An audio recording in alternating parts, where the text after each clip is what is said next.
அன்புள்ள ரிஷபராசி அன்பர்களே வணக்கம். இந்த வார ராசி பலன்.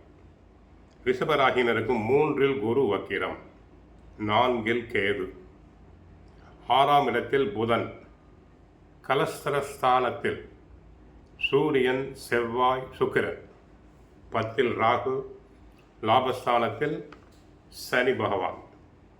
உங்கள் ராசிக்கு 7இல் சுக்கிரன், லாபஸ்தானத்தில் சனி சஞ்சரிப்பதால் ஏதிலும் தைரியத்தோடு மனோதைரியத்தோடு செயல்பட்டு நல்ல வளமான பலன்களை பெறுவீர்கள்.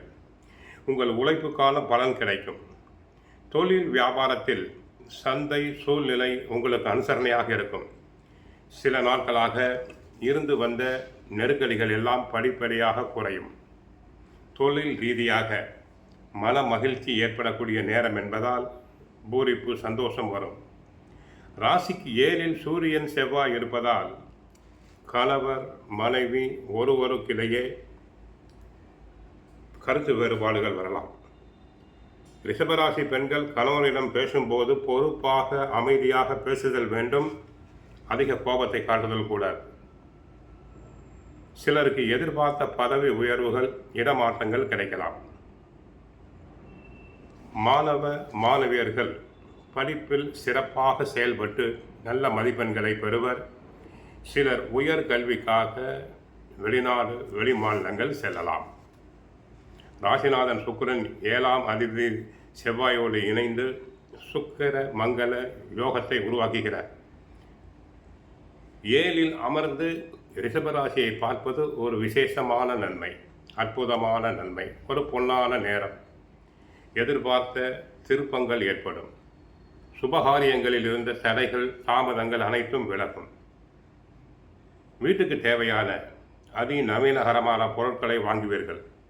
அதிசார குரு வார இறுதியில் வக்கிரமாவதால் தொழில் வேகம் நன்றாக கூடும்.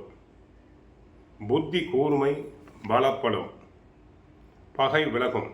3இல் உள்ள குரு உங்கள் லாபஸ்தானத்தையும் பாக்கியஸ்தானத்தையும் சப்தமஸ்தானத்தையும் பார்வையிடுவதால் அந்தந்த இடங்கள் வலுப்பெறுகின்றன. தற்சமயம் குரு 3இல் இருக்கிறார். 28ஆம் தேதி விலகுகிறார். அதுவரை சின்ன சின்ன பிரச்சனைகள். சுகஸ்தானத்தில் 4ஆம் இடத்தில் கேது அமர்ந்திருப்பதால் குடும்பத்தினர் கண்ணுக்கு தெரியாத பிரச்சனையை மனதுக்குள்ளேயே வைத்துக்கொண்டு புழுங்கலாம்.